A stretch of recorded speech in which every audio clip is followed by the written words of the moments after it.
quiero invitarles a que puedan ustedes abrir sus Biblias ahí. Lucas capítulo 15, versos 1 al 10.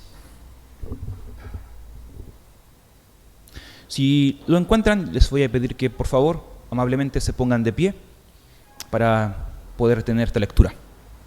Lucas 15, versos 1 al 10. Versículo 1. Muchos recaudadores de impuestos y pecadores se acercaban a Jesús para oírlo.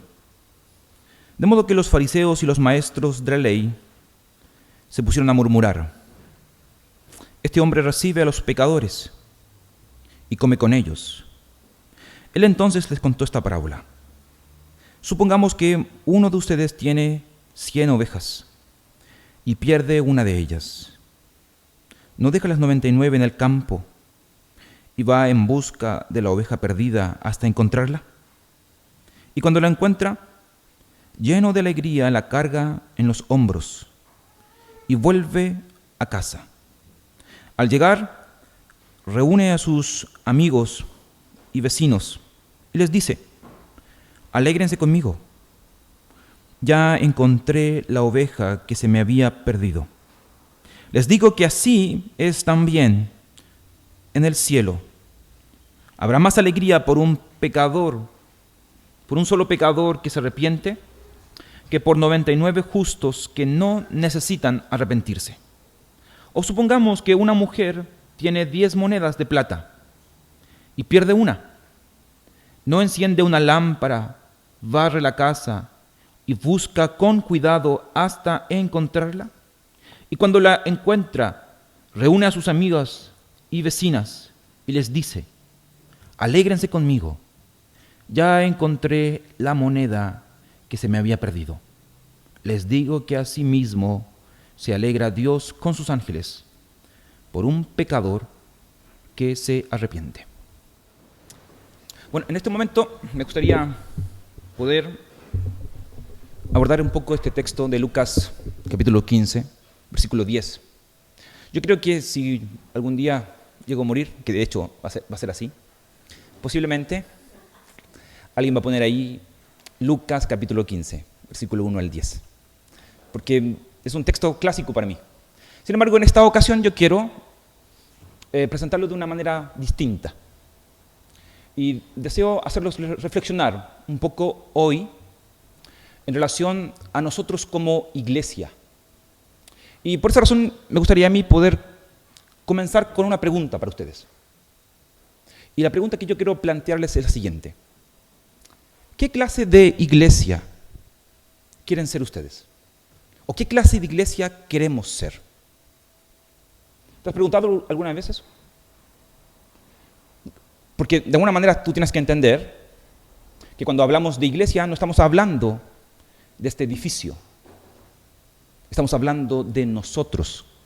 Nosotros somos los que componemos la iglesia, los integrantes de la iglesia. Y yo he pensado un poco en esa pregunta durante estos días. Y por esa razón quiero yo enfocarme un poco en esa idea. ¿Qué clase de iglesia es la que yo quiero ser? Y mirando yo un texto en portugués de un pastor llamado Ricardo Agreste, él escribió un pequeño texto que en español significa algo así como iglesia fuera, y que es un poco confuso. Sin embargo, el contenido de ese libro, al final, en su último capítulo, él plantea 3 tipos de modelos de una iglesia. Por una parte, él habla de una iglesia usando el modelo de hospital o de casa de reposo. Él luego habla de un segundo modelo, que es esta clase de iglesia modelo empresarial, donde tenemos una clase de prestación de servicios. Y por último, él comenta una iglesia modelo comunión misional o una iglesia que está enfocado en la misión. Y él la describe. Y me gustaría poder mostrarles un poco acerca de cómo es que él describe cada una de estas iglesias. Y a la medida que yo voy comentando esta descripción, me gustaría que tú pensaras, ¿es esta la iglesia que yo quiero ser? ¿Es esta la iglesia de la cual yo quiero participar? Observa cómo él plantea. Mira lo que dice Ricardo Agreste en relación a la iglesia como hospital. Él usa varias características y él la describe de esta forma. En primer lugar, esta iglesia como hospital se caracteriza por que su base está basada en una tradición religiosa, desenvolvida comúnmente en el pasado. Una iglesia que se enfoca en estos pianos antiguos, música lenta, etc. En esta iglesia, como hospital, su pastor es un estilo de capellán que visita para confortar a las personas y que asiste a las casas de los hermanos simplemente para animarlos en tiempos difíciles. Los miembros de esta iglesia, modo hospital, se observan como pacientes, personas las cuales están en la iglesia no para ser desafiados, sino para ser servidos y protegidos. La visión que tiene esta iglesia, visión hospital, iglesia hospital, es, en relación a la cultura, es una visión exagerada. Ellos consideran de que todo lo que está afuera del templo es ofensivo y es peligroso. La forma en que esta iglesia hospital crece depende del nacimiento, por ejemplo, de un hijo y de los mismos miembros de la iglesia o de la comunidad. Y la manera en que ésta se multiplica consiste en si el hermano de la comunidad o miembro de la iglesia se tuvo que cambiar de barrio o se tuvo que ir a otra ciudad. Por lo tanto, existe una necesidad dentro de la iglesia no de alcanzar nuevas personas, sino de atender al creyente que se cambió de ciudad. Por tanto, en pocas palabras, la palabra clave que define esta clase de iglesia, modo hospital o casa de reposo, es mantención. Eso es lo que busca esta clase de iglesia, mantenerse en el tiempo. Por lo tanto, mi pregunta, nuevamente yo la repito, ¿es esta clase de iglesia la que tú quieres ser? Porque Agreste comenta un segundo modelo de iglesia. Y el que va a comentar ahora es este modelo de pequeña empresa o de prestación de servicio. Y usa las mismas características para hacer el contraste. Nuevamente, él dice, por ejemplo, que la base de una iglesia modo empresa consiste en construir sobre valores culturales predominantes. ¿Qué es lo que mueve a la gente hoy día? Eso es lo que vamos a usar para llegar a las personas. Su pastor, ¿cuál es la función que él cumple? Él es un director ejecutivo. Él es el hombre de la visión. Él es el quien conoce, entiende hacia dónde tenemos que dirigirnos. Y en este personaje, como director ejecutivo, este pastor y su carisma es fundamental para la labor que él desarrolla. Los miembros de esta iglesia modo empresa se ven como clientes, los cuales buscan iglesia según sus propias necesidades. La visión que ellos tienen de la cultura, esta iglesia de empresa, es todo lo que puede ser usado para obtener resultados numéricos es justificable. La forma en que ellos crecen consiste mayoritariamente en la transferencia de creyentes insatisfechos de comunidades convencionales, es decir, miembros que se van de una iglesia a otro.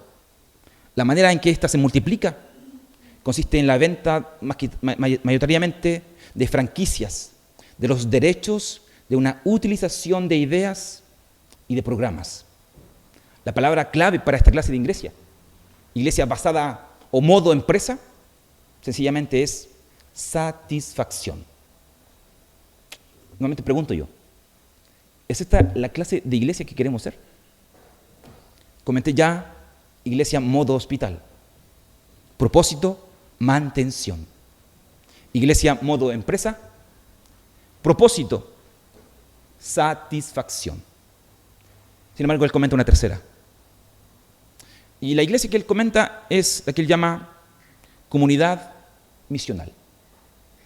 Y usando las mismas características, él dice, esta comunidad misional está basada, o su vitalidad no reside, no está fundada en la metodología o en la estrategia, sino en su conexión vocacional, histórica, de entender que es pueblo de Dios y tiene un mensaje que entregar, y este es el Evangelio. Su pastor, la iglesia como comunidad misional, su pastor es un mentor, el cual no se dedica al implemento de programas, sino al llamado específico de Dios para su comunidad en el contexto en que se encuentra. Su papel es motivar, es equipar a personas a la madurez y al compromiso con la misión de Dios. Su relacionamiento con los miembros consiste en enseñar la palabra. Su visión en relación a la cultura es crítica. Su crecimiento depende de que los creyentes, los miembros de esta iglesia, sean creyentes maduros y comprometidos con la misión de hacer discípulos, de tener hijos espirituales. Y la manera en que ellos se multiplican es crear iglesias donde no hay creyentes. No nacen iglesias por la causa de aquellos que ya son miembros, sino por el deseo de alcanzar a aquellos que no son creyentes. Esta es una iglesia misional, comunidad misional. Permíteme nuevamente repetirte por tercera vez mi pregunta. ¿Qué clase de iglesia quieres ser tú? ¿Quieres ser una iglesia modo hospital, de mantención? ¿Quieres ser una iglesia modo empresa, satisfacción? ¿Quieres ser una iglesia misional? Palabra clave, obviamente, es misión. Si tú quieres ser una iglesia misional, entonces yo quiero hacer el siguiente ejercicio contigo. O quiero decirte con todo mi amor y decirme a mí mismo, hermanos, dejemos de engañarnos. Nosotros no hemos crecido. El hecho de que hoy día tú y yo estemos más juntitos en nuestras bancas se debe sencillamente a que hemos cambiado de lugar. Nos hemos mudado a un edificio más pequeño. No es que hayan llegado más personas. Hoy día este lugar es pequeño porque nosotros no somos tan pequeños. Pero es importante despertar de la ilusión y del conformismo de que somos muchos, cuando la verdad, este lugar es pequeño. La segunda cosa que me gustaría que tú entendieras hoy es que tú y yo necesitamos volver a contagiar. Necesitamos volver a relacionarnos con el propósito de hablar del Evangelio. Ya nadie llama para leer la Biblia con un no creyente. Cuando nosotros éramos una iglesia o a puertas de ser una iglesia, los llamados eran muchos. Toda la gente, los hermanos, los miembros, llamaban Juan, pastor, presbítero, etc. Oye, tengo aquí un hermano, quiero yo leer la Biblia, ayúdame. Hoy ni siquiera llaman para leer la Biblia. Necesitamos volver a contagiar. Necesitamos volver a relacionarnos. Necesitamos nuevamente volver a recordar ese círculo virtuoso que está empolvado, donde tú y yo entendíamos que conexión crece y contagia eran 3 puertas para el ingreso de personas no creyentes. ¿Por qué usamos una versión moderna, NBI? No es para que tú y yo nos sentemos más cómodos. Es para que no creyentes puedan acceder al contenido de la Escritura de manera más fácil. ¿Por qué es que tú y yo hablamos de esta manera? Porque nuestro propósito no es mantención. Nuestro propósito tampoco es satisfacción. Nuestro propósito es misión.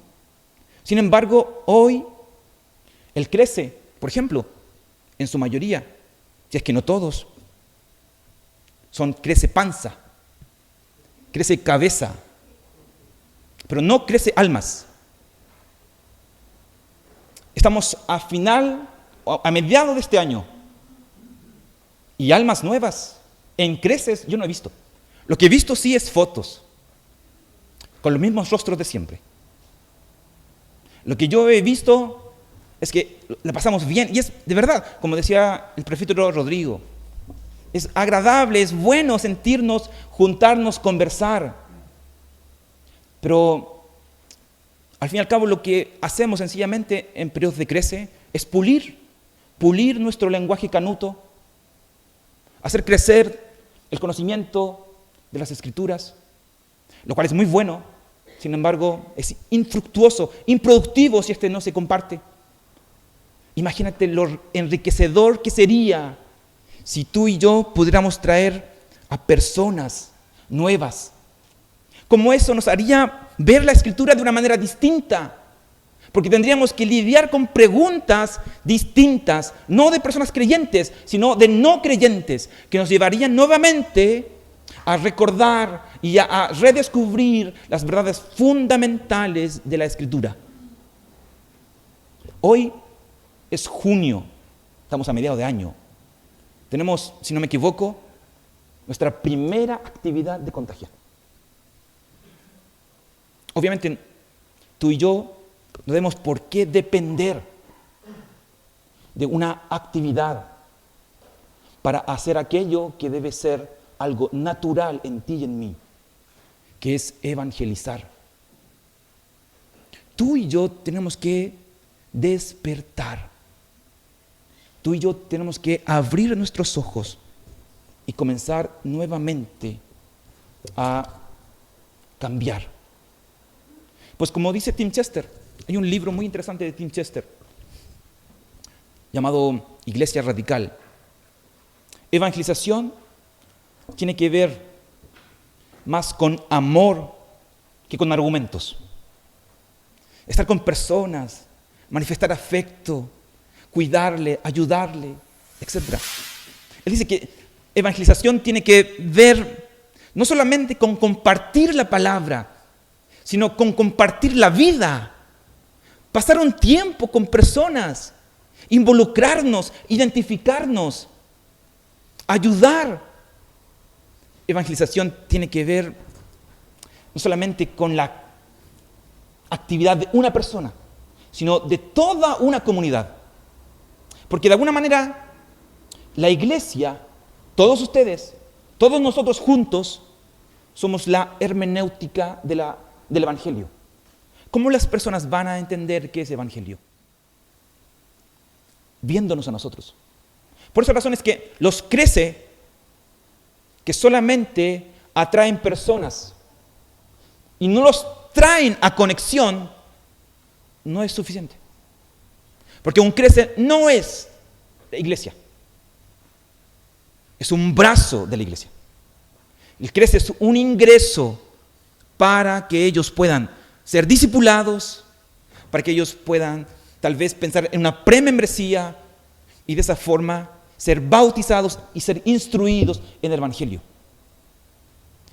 Por tanto, tenemos que, siento yo, volver a construir relaciones con personas. Tenemos que volver a contagiar con el Evangelio e introducir a las personas a la iglesia. Cuando tú llegaste aquí por primera vez, fue para que no solamente ocuparas un puesto en la iglesia. Todos nosotros tenemos la misión de evangelizar, hablar. Dime, ¿has traído a una persona a este lugar no creyente para que pueda conocer del Evangelio durante todo el tiempo que has participado de esta congregación? ¿Has leído la Biblia con una persona que no sea un miembro de este lugar o que no sea tu amigo y que necesite de Cristo? ¿Hace cuánto no le hablas a alguien de Jesús? ¿Te das cuenta que tú y yo necesitamos despertar? Y que nos hemos conformado a una mera actividad, a una organización, una iglesia que no escucha, una iglesia que no ve, una iglesia que no habla, una iglesia que no se mueve. Es una iglesia que está muerta. Y yo sé que tú, obviamente yo, no nos gustaría tener una iglesia así. Entonces, el problema está aquí con nosotros. El problema es que nosotros no hemos sabido cruzar barreras. No hemos sabido quitar la maleza que nos separa del no creyente. Y es importante que tú entiendas de que hay maleza, hay barreras, hay murallas que separan al creyente del no creyente, a la iglesia del mundo, a la iglesia de la cultura. Y hay un esfuerzo, hay un trabajo que tú y yo tenemos que hacer. Pero que principalmente tú, en tu lugar, en tu contexto, con las personas que te rodean, principalmente tú tienes allí un deber que realizar. Perdóname que sea tan bíblico, pero hay otro autor que quiero citar hoy día. Y es J. Barry. Él escribe un libro que se llama El corazón de la evangelización. Y en este libro él describe algunas barreras que separan al mundo de la iglesia.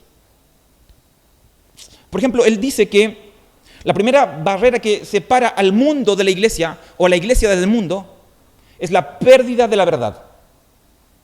Hoy tú vas a hablar con alguien acerca de evangelio y ellos van a decir que todo eso es relativo.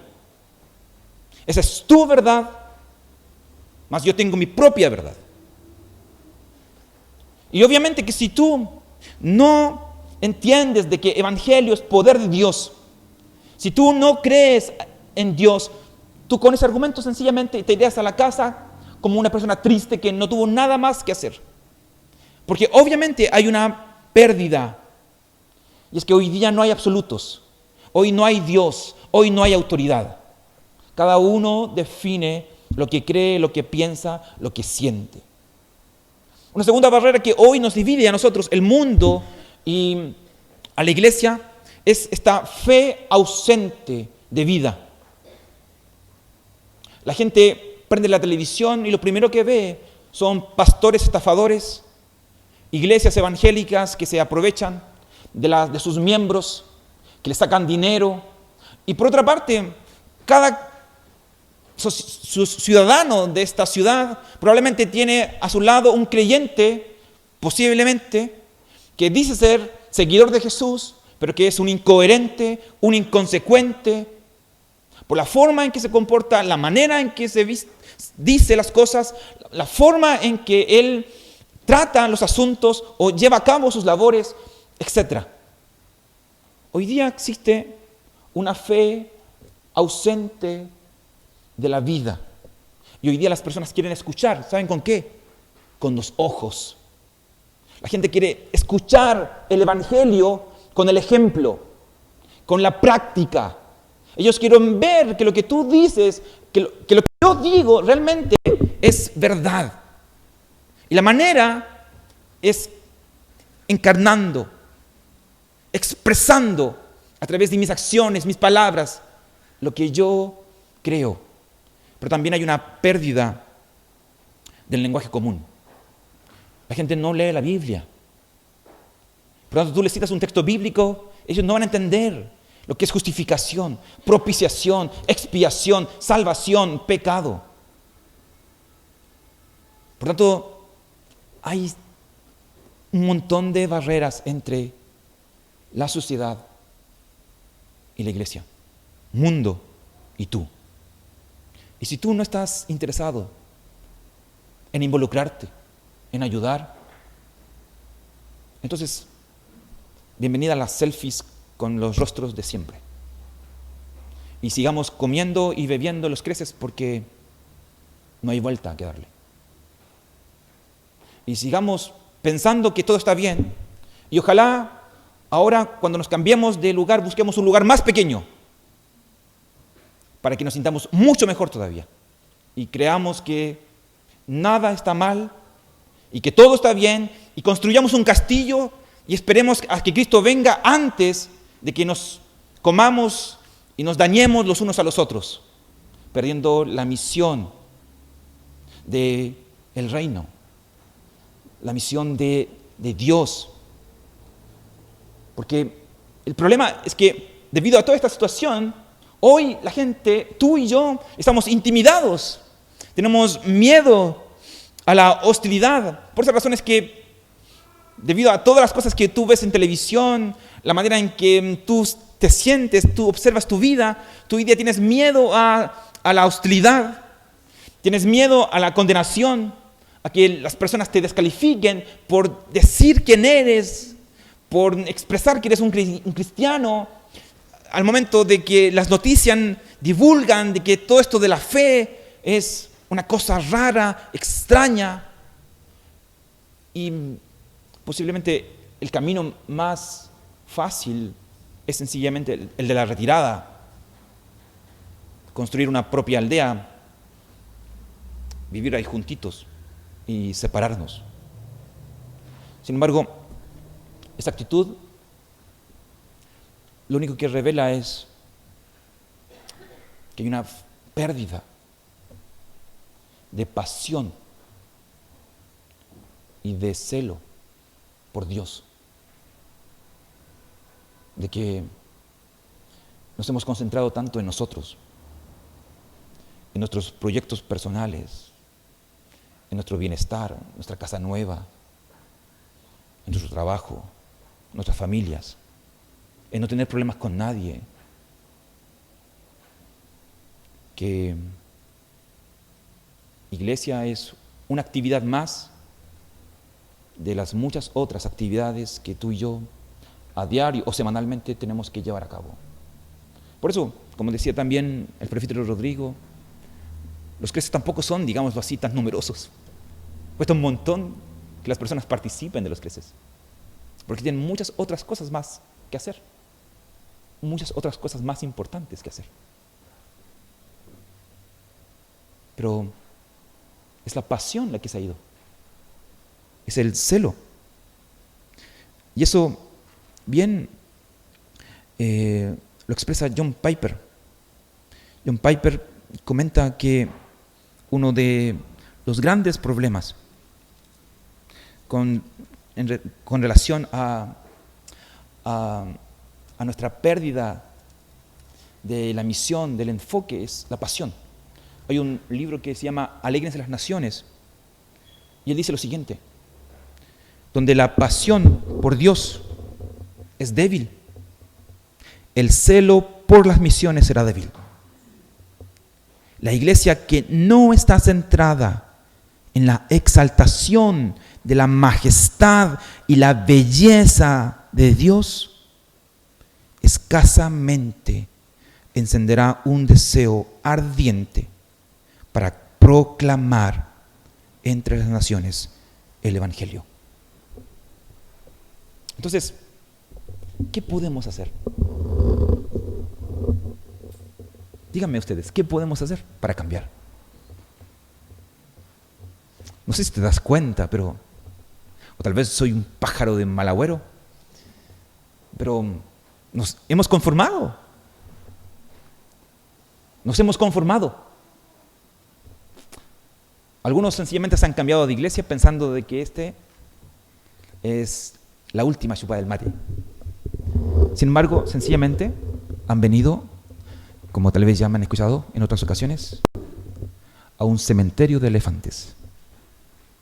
Grandes hombres y mujeres que en otros lugares, en otras iglesias, hacían un montón de cosas. Hoy solamente, y con todo mi respeto, calientan bancas. No porque no exista oportunidades de servir, sino porque simplemente se han conformado. Sin embargo, y obviamente esa es la idea de ahora, yo quiero mostrarles una propuesta, cómo es que nosotros podemos cambiar de esta condición. Y por eso, Lucas 15, versículo 1 a 10, yo brevemente, porque este casi va a ser mi solución al problema que yo les he planteado.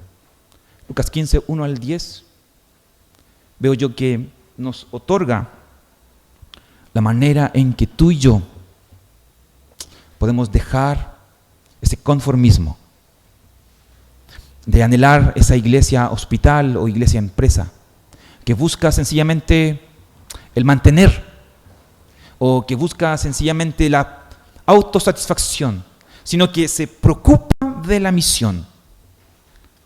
Y aquí nuestro modelo es Cristo, el bendito Señor y Salvador Jesucristo, donde en estos 10 versículos Él dice 5 cosas que yo quiero reafirmar brevemente. ¿Cómo cambiamos? En primer lugar, y nuevamente enfatizando, si tú tienes tu Biblia, me gustaría que tú la abrieras. Son 5 cosas muy breves, de verdad que es muy breve. Hay 5 cosas que tú puedes hacer para cambiar, siguiendo el modelo de Jesús. Número 1, relacionándote. ¿Cómo cambiamos? Relacionándonos con los demás.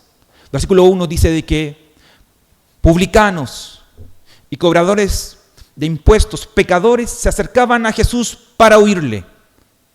Y el versículo 2 comenta que los fariseos criticaban y decían, este come con ellos. Y no solamente come con ellos, sino que los recibe en su casa. Observa lo que Jesús hace. Esta es una situación, de hecho, reiterativa en el Evangelio de Lucas.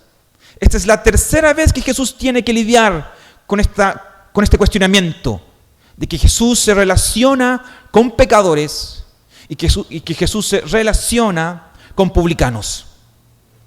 ¿Por qué? Porque Jesús tiene esa intención. Y esa intención debe ser traspasada a ti y a mí.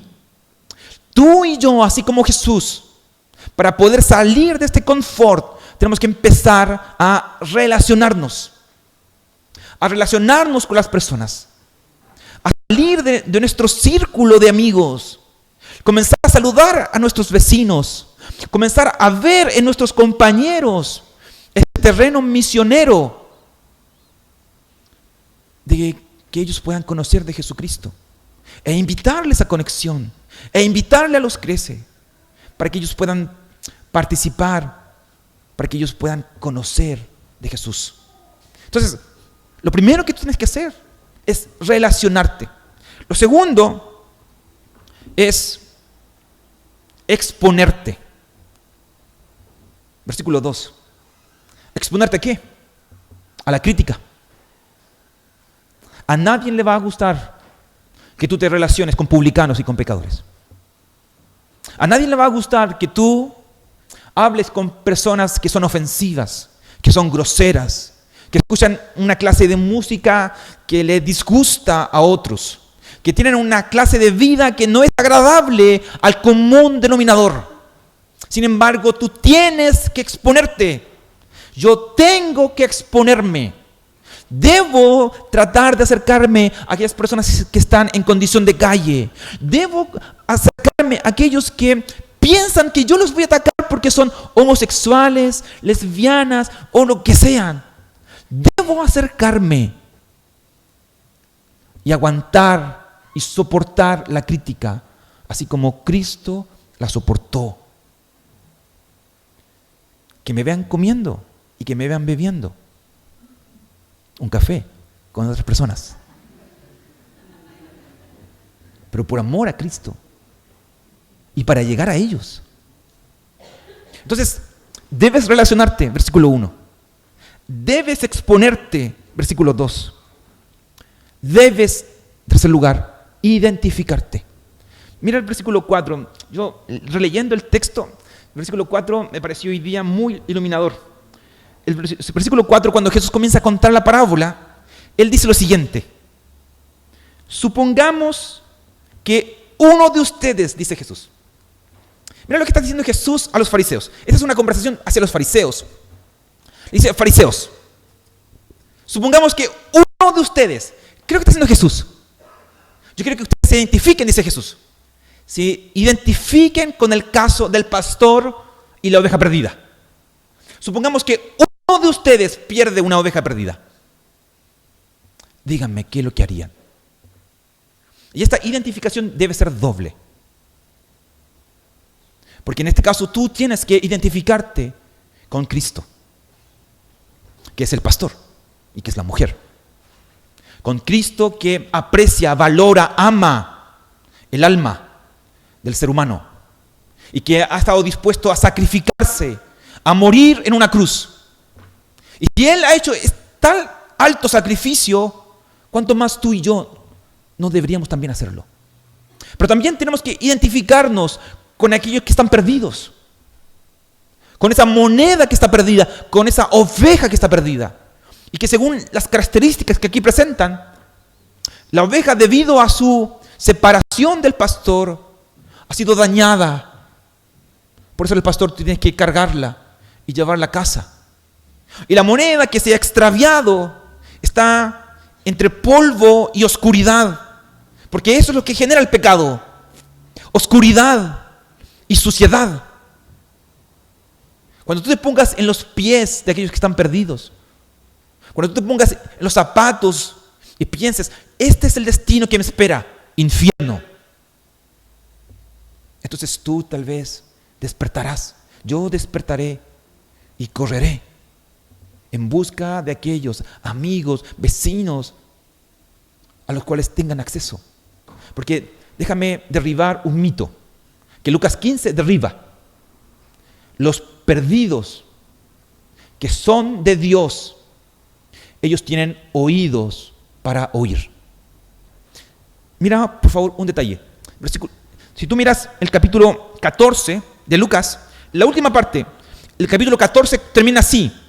Después de que él habla acerca de quiénes son los que lo van a seguir, etc. Él dice en el capítulo 14, versículo 35, el que tenga oídos para oír, que oiga. Y mira cómo comienza el capítulo 15, versículo 1. Muchos recaudadores de impuestos y pecadores se acercaron a Jesús. ¿Para qué? Para oírlo. Mira lo que está diciendo el texto. Los perdidos de Dios, los descarriados de Dios, ellos tienen oídos para oírte. Pero tú tienes que identificarte con ellos y debes acudir a ellos. Cuarto, debes también esforzarte como un pastor y como una mujer. Este proceso de pastor-mujer es un proceso que se observa de manera de exaltación, humillación. El oficio de un pastor no era agradable para la élite de aquel entonces. Y ser mujer tampoco era, respetando a las que están aquí presentes, y esto no es lo que la Biblia dice, sino la cultura judía. Para la cultura judía, ser mujer era lo peor. Sin embargo, Jesús, para ilustrar su amor, su esfuerzo, su dedicación por el perdido, Él dice, yo estoy dispuesto a trabajar como un pastor para ir en busca de esa oveja perdida. Y si necesito humillarme a los ojos de la sociedad y ser una mujer, también lo seré para barrer y mover los muebles hasta encontrar mi moneda perdida. Por tanto, no solamente tienes que o tenemos que relacionarnos, exponernos, doblemente identificarnos, sino también esforzarnos hasta el punto de humillarnos. Porque, como acuña Keller una frase, la única forma de poder cambiar a otras personas es sacrificándose. No podrás ayudar a cambiar a otra persona sentado allí en tu sillón o a través de una llamada telefónica una vez al mes. Vas a requerir dedicar, sacrificar tiempo, invertir recursos, etc. Pero, por último, debes también, al desarrollar todo este trabajo de relacionarte, exponerte, doblemente identificarte y esforzarte hasta la humillación, debes también integrarlos a la comunidad. Porque eso es lo que hace la mujer y eso es lo que hace el pastor. Cuando él encuentra a su oveja perdida y a su moneda perdida, ¿qué es lo que hace? ¿Se queda solo? No, llama a sus amigos, llama a sus vecinos y hace una fiesta. Y la trae, no al corral, la trae allí donde están todos, porque todos celebran. Y esa celebración que se desarrolla aquí en la tierra, según Lucas 15, es una celebración que también tiene impacto en el cielo. Dios se alegra por un pecador que se arrepiente. Entonces, yo creo que es muy importante, estimados hermanos, nuevamente pensar en esta pregunta. ¿Qué iglesia quieres ser? ¿Una iglesia hospital que solamente se mantiene? ¿Una iglesia empresarial que busca la autosatisfacción? ¿O una comunidad en misión? ¿Estás dispuesto a romper, cruzar, destruir estas barreras que hoy son un problema? Estas barreras que nosotros hemos denominado como la barrera de la verdad, de la vida, del lenguaje, para poder llegar, acceder a aquellos que están perdidos. Que de hecho es lo que hace Jesucristo por amor a ti y por amor a mí. Necesitamos quitar todo eso y llenarnos nuevamente de esta pasión y celo por Dios. Solamente así tendremos nosotros la gracia de poder mirar a Jesús y poder seguir sus pasos, de poder relacionarnos, exponernos, doblemente identificarnos, esforzarnos hasta la humillación e integrar a aquellos que están perdidos.